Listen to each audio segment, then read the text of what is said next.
Whenever conflicts simmer between India and Pakistan, panic spreads quickly through headlines, markets, and boardrooms. And one question echoes more louder: what happens to Indian real estate if war actually breaks out? This isn't hypothetical. India and Pakistan have clashed several times before: 47, 65, 71, and Kargil in 99. More recently, Pulwama attack in 2019 escalated tension sharply.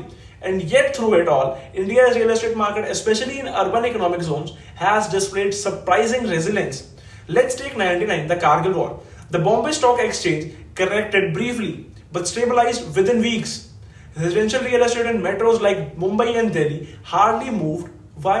Because real estate, unlike equities, is less liquid and deeply localized. Panic doesn't translate instantly into sell-offs here. Real estate in India isn't driven by border tension. It's powered by four long-term trends: population growth, rapid urbanization, income expansion, and infrastructure upgrades. A geopolitical event may slow sentiment, but fundamental is remain untouched, especially for mid to long-term investors. That said, let's not sugarcoat. In the event of open conflict, the immediate reaction is fear. Currency weakens, FPI exits, stock market tumble. For the real estate, especially under construction projects, liquidity tighten as investor risk appetite drops.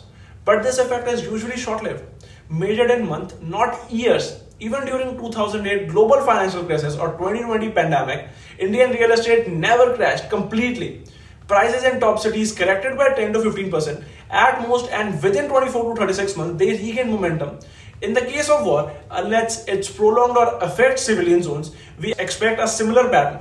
Gold may be a hedge during war. Stocks get volatile, bonds stay stable, but real estate offers a unique advantage. It's tangible. It yields rent in India's top 7 cities. Demand always return. Even during crisis, residential projects see stagnation, not a free fall. Of course, not all segments are immune. Commercial offices might see delayed leasing. Hospitality and hotel developments, especially luxury, can suffer from reduced international travel. And tier 3 or speculative projects may see funding dry.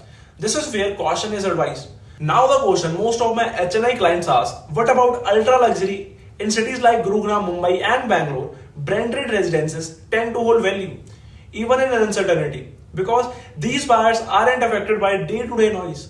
They are looking for 5, 10, 15 years out. In fact, some even see downturns as entry points.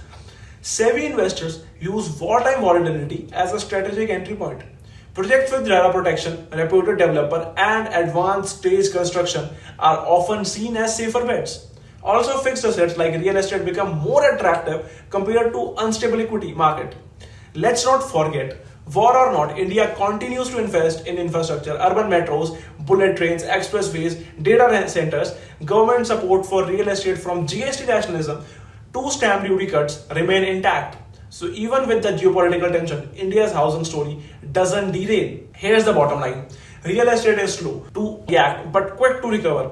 If you are betting on Indian growth for the next 10 years, border tension may slow momentum, but they won't reverse the trend. Just like after Kargil, just like after Pulwama, India bounces back, and so does Indian real estate. If you are evaluating your next investment, move, or wondering whether to hold or enter, I'm happy to walk you through our data-backed strategy. You can reach me on the number flashing on your screen. This is Navjot Singh signing off. Property Verse, Real Estate Sahiya.